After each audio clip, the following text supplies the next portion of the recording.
Okay, thank you, Valerie. I will share my screen here. Okay. Okay, here we go. Okay, so good morning, everybody. Thank you for joining this webinar. Thank you, Valerie, for putting it together and organizing, and thank you, Peter, for joining, accepting the invitation. And if you would like to join in the conversation at any time, please feel free to share any comments. So as Valerie was saying, my name is Tiffany. I am based here in Napa, California. I have been with Tonnellerie Berger since 2015. And today I wanted to just provide a little bit of information on kind of what we know about the oak wine relationship, and then give a little bit of an introduction to Tonnellerie Berger, who we are, what our approach is, and finish with the new service of phygital tastings that we just launched, trying to adapt to the pandemic and trying to continue to meet new customers, knowing the difficulties of traveling and all the social distancing.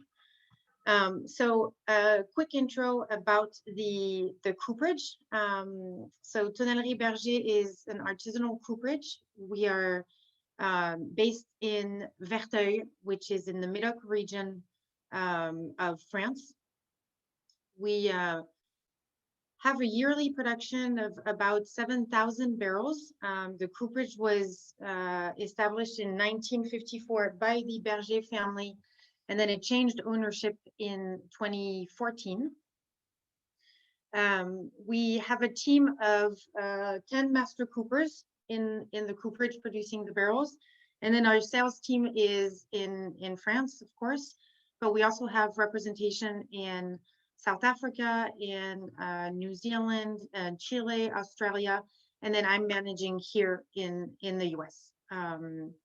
So in the US, most of the wineries that I work with are based here in California, but we've also expanded to Washington State, to British Columbia, and a few wineries that I'm working with in Texas as well. And for the East Coast, we are working with quite a few wineries in Virginia and also New York that I hope we can grow. So a little bit about our approach at Tonnellerie Berger. Because we're an artisanal cooperage, it's not industrial in any way. We really try to go from the wine to design the barrel, and not the barrel designing the type of wine. Like it's not, we're not working with a catalog where I'm going to tell you, well, this is a barrel for Cabernet Sauvignon, because the Cabernet Sauvignon that's grown here is going to be very different from a different state. But also within the same state, you're going to have very different varietals. It really depends on, the customer requirements, and what you're trying to achieve. So we're really going from the wine and work backwards to then design the barrel with our customers. That leads me to our process.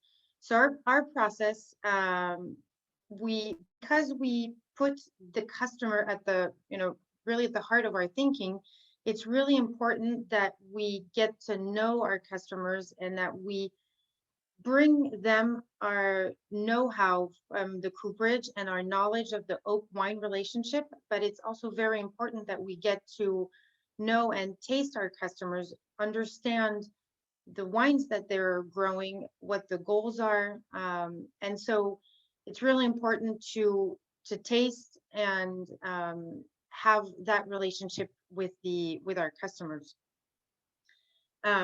When we usually, meet and taste with new customers, then we are able to make some technical recommendations. And the way we kind of come up with technical recommendations is of course, by discussing with our customers, but it's also important for me to share some technical information on the different compounds that you get from the oak. So I am showing you two different graphs here on the screen of what happens when you toast a piece of oak, whether it's a piece of stave, whether it's a piece of chip, any type of alternatives. But basically, when you're going to toast a piece of oak, you're going to create different compounds. And the two main compounds are furfural and vanillin. So the furfural is kind of the smoky compound. And as you can see on the top graph, the furfural you get when you toast a piece of oak for a short amount of time. You can see the bottom line is the time of toasting, and then you've got the temperature and the concentration. So basically the furfural, you get those when you toast a piece of oak for a short amount of time, but at a high temperature. And then you see that the longer you toast your piece of oak, the amount of furfural is slightly going to decrease. So when you're looking for furfural to try and build your mid palates, what's interesting to know is that you need a piece of oak that has been toasted for a short amount of time, but at a high temperature. Then below that, you have the vanillin, which acts very differently, because the vanillin you get basically from toasting a piece of oak for a longer amount of time, but at a fairly constant medium temperature. And the amount of vanillin keeps increasing as you toast your piece of oak over time. So knowing that, it brings me to the next slide to try and summarize. Okay, now we know what happens when you toast a piece of oak. So trying to summarize it in a graph of how does that impact your wines. So by looking at this graph, you've got the temperature and the time, and here is the curve of the vanillin. So showing that when you toast your piece of oak at a medium temperature, the longer you're going to toast it, the more vanillin you're going to get from your oak. And so the vanillin is what brings that sweetness, that roundness on the finish of your wine. The impact is going to be bringing more length and more finish. The second compounds that you create from toasting your piece of oak are the ones that we saw previously, are the furans, which you get when you toast your piece of oak at a higher temperature, but for a shorter amount of time. And the furans, that's what helps build the mid palate. So if you're looking for kind of bigger mid palates, that's the type of toasting that will help with that. And then the third possibility is toasting your piece of oak at a much lighter temperature. And here the compounds that you get are called T2Ns. And the T2Ns will bring some more structure and some more freshness to your wine, but they're very sensitive to heat. So as soon as you start increasing the toasting temperature or extending the toasting time, you're going to lose those compounds. And obviously you're going to get less structure, less freshness, because you're creating, in one case, more vanillin, or in the other case, more furans. So as a reference, because in most cooperages, you will see light toast, medium plus, and medium long. I've kind of posted them on this graph. So at our cooperage, we can, of course, do these toastings, and that's kind of where they are for how we toast them at our cooperage, I should say. Like light toast, medium plus toast are all toasted for the same amount of time. What varies is the toasting temperature. And between the medium and the medium long, it's the same thing. They're toasted at the same temperature, but what varies is the toasting time. So depending on, again, we go back to our process, what we're going from is the wine, if you know that your wine is, maybe a wine that is lacking structure or lacking finish, once we know that graph, we can kind of work and come up with a toasting that really suits your wines. So we can do those classic toasts, but we can also do a much more customized toasting based on, again, what your requirements and expectations are. So here I just wanted to show you what's going to happen between, medium and medium long. Obviously, you're going to, the longer you toast, the less fruit you're going to have, because you're going to create more of oak compounds. So it's going to bring complexity, but you're going to lose some of your fruit to gain more roundness, more sweetness, more aromatics, but you're also going to lose some freshness. When you go from medium to medium plus, same thing. Or medium to, you can also do between medium and medium plus. We also have a toast that is called an intense medium, where we're going to gain some mid palates, we're going to gain some smokiness and aromatics, but again, we're going to lose some fruit. So it's really trying to find the balance of what is the wine, the mattress that I have to begin with, and what am I trying to achieve? And then from there, we fine tune the barrel profile. And down here, from medium, if you decrease your toasting temperature, you're going to increase the freshness, also increase the astringency. So sometimes when you already have a wine that, has a little bit of astringency on the finish, then you know that you need to bring some toastiness to your wine to make sure to not increase that astringency on the finish. And again, you're going to lose sweetness and lose complexity. So that's kind of the general graph of how toasting will impact the wines. And I'm happy to get into greater details and really draw like a full map. Here is kind of the basic information. I didn't want to get into too much details, but if you're interested, I'm happy to discuss a little bit more about this graph.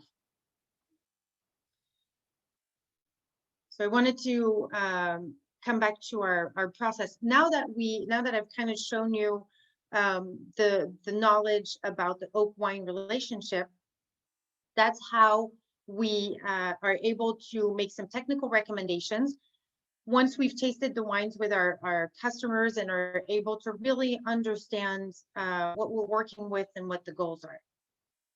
So once we have that all finalized, the barrels go into production. All our barrels are made up on order. We have our own stave yard at the Cooperage. All our oak is seasoned for a minimum of 24 months and up to 4 years. So all the barrels are made up on order, and throughout the production process, so from the stave yard to building the barrel, to the toasting, to putting on the heads, making sure that there are no leaks. We have a strong quality control process, and then all our barrels are tested at the end of the production process for TCA. And also all our containers are being tested for TCA before we load all the barrels. Then we go into shipping, obviously, and important to mention that this year we partnered with a warehouse in Virginia to be a little bit more reactive and meet more of our customers on the East Coast expectations. So all our barrels are being shipped to a warehouse in Virginia and then reshipped from there. So we're trying to be more efficient and lower cost for everybody. So we have a warehouse now on the East Coast. And then a final piece of information is through our whole process is, like I showed you, we really try to custom the barrel toast. And so even though we have that knowledge, and then we have exchanges with the customers to really understand and do the best technical recommendations that we can, it's really important that we keep constant contact, and annual tastings at least with our customers, so we can really follow how the barrel is impacting the wine. Are the customers happy? Do we need to fine tune the process for the following year? So it's really important that we have a constant follow-up so we can fine tune the profiles. Now I wanted to share with you this new service of phygital tasting that we just launched. And the reason why we launched this is because of our approach that really requires to spend time with the customers and understand our customers. Not being able to travel and meet with people in person, we kind of thought of a way to bring in a virtual way everything that customers need and that we do in person meetings, trying to put all of that together in one kit and send it to wineries that are interested. So the way it works is that when someone is interested in knowing more about Tonnellerie Berger, what I do is get one of these kits ready. And as you can see, there's a little booklet inside that has information about us and also some tasting notes that will be useful for the samples that are included in this kit. And those samples are from wines aged in Berger barrels. I've partnered with a few wineries here in California that have wines that have been aged in different custom profiles of Berger barrels. And based on who I'm sending the kits to, I try to customize the samples and really think about, okay, well, this winery is producing Merlot and Cabernet Sauvignon. So I'm going to go get some samples of those two varietals aged in different type of barrels and send that over. And through a Zoom meeting or virtual tasting, we'll kind of walk through. I usually get back to my toasting graph in greater details to really explain all the different impacts. And then we taste through those samples, and because in the end, I can give you all the information and I can say everything that I want to say, but what's important is really for you to taste and understand for yourself of the different impacts on the wines. So we schedule a first Zoom tasting where we taste all these wines. And then there's a second part, sustainable part, I should say, of this whole kit, is that once I've brought my knowledge with my samples, what I ask is that customers use the return label that I include in the kits to reuse the kits, reuse the bottles, and send me their wines back to my office here in Napa, so that we can schedule a second Zoom and I can then learn about your wines. So we're really trying to, the first Zoom is about me sending samples so we can understand more about Tonnellerie Berger's approach and how get a better understanding of the oak wine relationship. And the second part of this phygital tasting is the customers sending me their wines so we can then make the technical recommendations and go from there. So trying to do as much as an in-person meeting, but keeping it virtual, custom, of course, and sustainable, because nobody leaves, it's all done instead of me going and taking time. And so trying to be sustainable and more efficient. So that's kind of the new service that we just launched, and I've sent it to a few wineries already in New York and have had great success. So I'm really happy that I was able to share this quick intro about us at Tonnellerie Berger here today. And if you're interested in receiving a kit, I would be happy to get your information and get the discussion going. So going from there, I would love to have Peter join us, and maybe good morning, Peter. Good morning. Good morning. So we've been working together for 2 years now. Please feel free to share what you know, why you chose Berger, how the barrels have worked for you. Any feedback would be great. I got lots of feedback. How much time have I got? I always ask That's this not my decision. That's as much as Valerie's you decision. need. I think we're scheduled for at least another 20 minutes, so please do tell. Okay. Yeah, lots to say. And I'm going to try to be brief about it. My enthusiasm is pretty high, and I'm a kind of skeptical guy. I'm not cynical. I just need to meet somebody who sells a product to me, who can be convincing and, like, while tearing away, leaving behind all the BS that tends to be associated with sales pitches. So Tiffany does not fall into that category. And I tell every barrel rep who shows up here, you know that we are super small potatoes here. A big order in California would be 5,000 barrels. A big order in the Finger Lakes would be 10 barrels. And almost nobody buys that many at one time. So, you know, that's my warning. And I've had reps call me up over the phone from various places. And when I explain that to them, they say, well, I don't think I'll bother coming out to the Finger Lakes after all, which is fine. It's a real struggle to fill up a container. And then if we buy a portion of a container, 2 or 3 barrels or 10 barrels from a region, the shipping costs tend to be phenomenally high, adding a couple $100 to the cost of an already expensive barrel. So there has to be some very convincing evidence to make us want to spend the money on a good barrel. And in this case, it happened.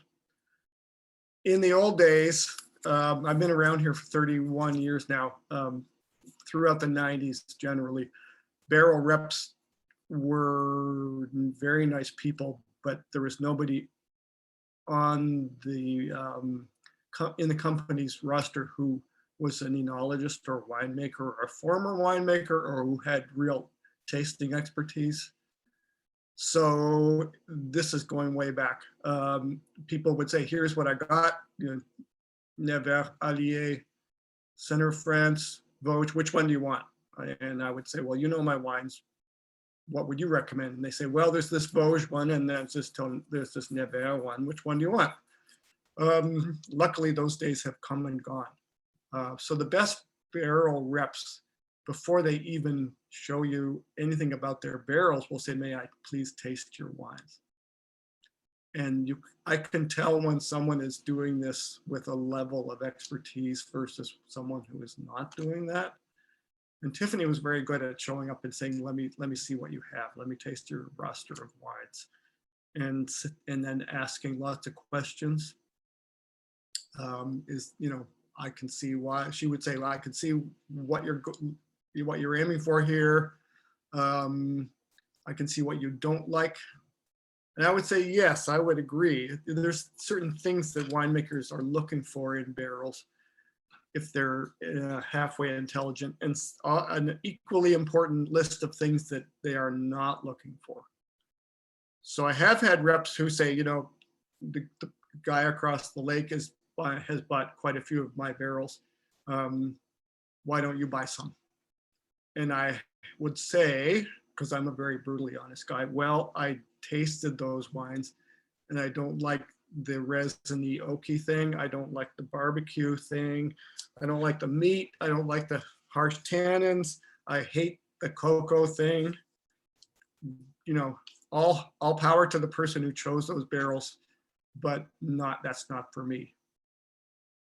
So I can, you know, when I'm asked by the right person what I like, and when the right person tastes my wines and sees what I like, they can tell I like in Chardonnay, I like honey. I saw a little bit of toasted bread, brioche things. I like spice flavors that transcend the simple baking spices, like not just nutmeg, cinnamon, etc., but some more kind of subtle spices. And most of all, two things, I love barrels that amplify the fruit that's nascent in the wines, not necessarily expressed very well in a stainless steel version, but once the fruit gets into the barrel sort of disappears as a statement, but it also invisibly amplifies the fruit, which is a kind of a occult thing to say, but it happens to be true. And then I pay a big attention to the tannin structure of the wines. You know, toasting, as Tiffany will tell you, toasting modifies tannins dramatically, in addition to other things that it modifies. And there are some barrels out there that are quite harsh. And they might work for a medium-bodied red wine. They would be disastrous with a Chardonnay. Which brings me to my predicament here is that all of my barrels need to start out in service of Chardonnay. They audition for me with Chardonnay. And then the best ones will actually go into my red program. So Cabernet Franc, Lemberger, Merlot, Cabernet Sauvignon, one or two other things maybe. And that's when I really want them to do a very special thing, which is to not show themselves as being barrels, but showing themselves as being somehow in support of the fruit. So, and what I also appreciated about Tiffany was the lack of things that are, BS lines, like we use only tight grain fruit or oak. That I heard that for the longest time. The reason our barrels are so good is we have these very extremely tight grain trees. It turns out to not make any difference at all. And sometimes even French coopers will say we have access to only the best trees, which also not true. Okay, all the forests are state managed, and you auction, they're bid on, and so nobody has a monopoly on the best trees. I love the way the French manage their forests. So that pretty much sums it up. I pulled samples this morning in anticipation of this tasting of my 2020 Chardonnay. I haven't yet put any reds into these barrels, and I'm looking at what I love about them. In the best glass here is you would not even know that it was an oak. It's in a brand new barrel. It was fermented in a brand new barrel. I let a lot of microbial stuff happen, yeast fermentation plus bacterial transformation, and that amount of integration really amplified the fruit to the point where I'm seeing like a peach pie thing. Not a caricature of a Finger Lakes wine by any means, but a really beautiful wine with structure, mid-palate strength, all kinds of the greatest things. And yeah, Tiffany mentioned furfural. Here it is. I'm not a tattoo guy, but if I were to have a tattoo, that would be one of the things I would put on, because I love furfural, not a huge vanillin fan. And she managed to connect me with some barrels that amplified the furfural aspect, including the mid-palate strength. So thank you very much for inviting me. That's about all I have to say. Thanks, Peter. Thanks, Tiffany. So I was hoping that we've got some great people on the line here. I know that we've got some folks who are interested and might have some questions, but until those come in, and certainly you can pop those into the Q&A feature or click on the raise hand button, and we can all just have a chat. Peter, thank you so much. I mean, just from my perspective, this is Val from the foundation. Obviously, this is not my background, and it's just one of my questions was, what makes a cooperage really stand out as somebody you want to work with, it's easy to work with, and what has the process been like with Tonnellerie, and what makes them stand out? And it seems like it's the listening, and it is kind of that customization process and the understanding. And it seems like I don't think you went through the phygital process, right? The new scalable digital. Or did you go through this new on kind of back and forth via mail process? We're halfway through that process. Okay. Tiffany has my samples, but this happened so recently we haven't been able to correspond yet. Gotcha. But it seems like they've taken what's special, or Tiffany, you've taken what's special about what you do and made it safe and accessible even in these times, essentially.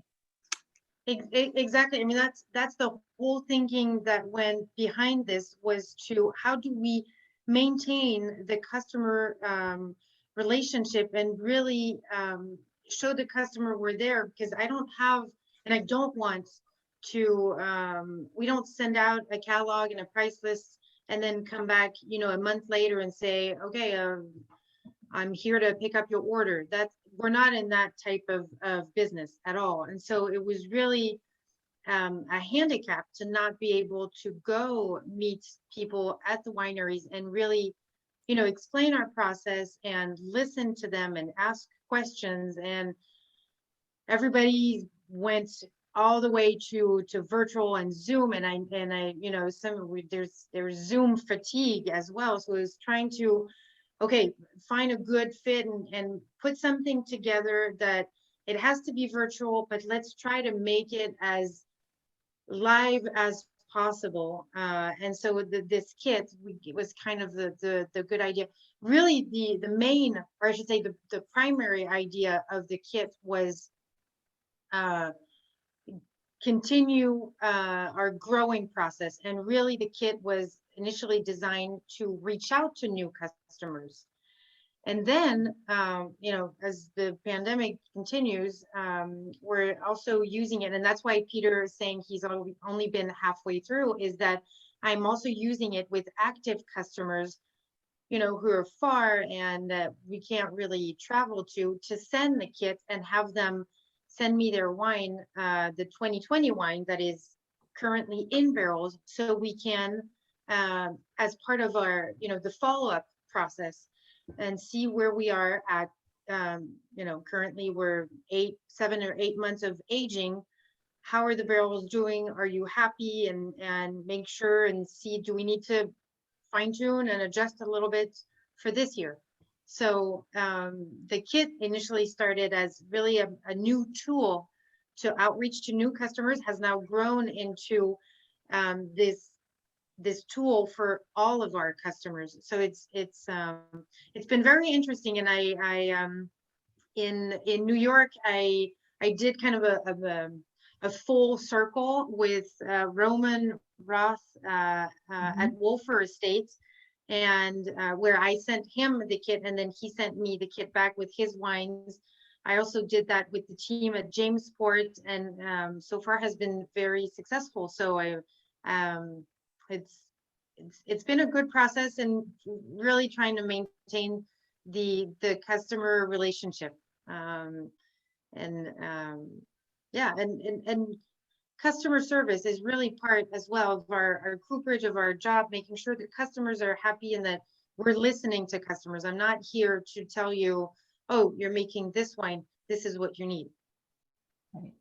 Well, it's interesting. So I think you said most of your customers in the US are in California. I know from our previous conversations, but you've also worked in Virginia. It does seem like you're working with now kind of a slowly growing number of, really impressive New York wineries, certainly. And so is there anything that you particularly like or have learned by working with some of these wineries? It's different to New York, or informs the process? So I have to say that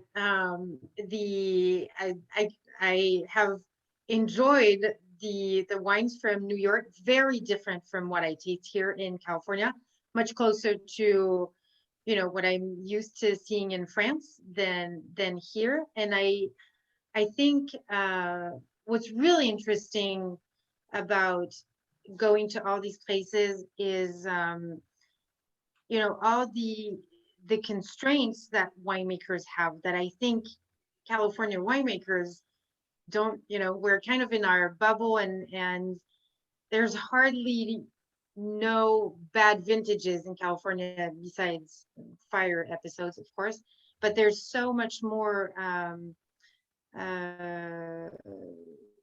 difficulties, I think, for winemakers on the East Coast. There's more weather, the growing conditions are very different. The wines are they're significantly different, and the oak impact. And I think it's areas where I think the cooperages or the wine industry in general maybe hasn't spent, you know, as much time as much effort. I mean, here in Napa in California, you've got all the French cooperages have a team here.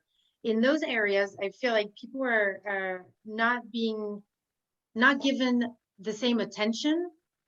And so it's been very interesting. People are more open to listen and trying new things. And especially for us, Cooperage, that, you know, we're smaller and based in the Mid-Oc, and have really good relationships and long relationships with the big chateaus in the Mid-Oc. And here in the US, we're growing, but going to places where winemakers are curious, want to learn, want to share their wines and their knowledge, for me is refreshing.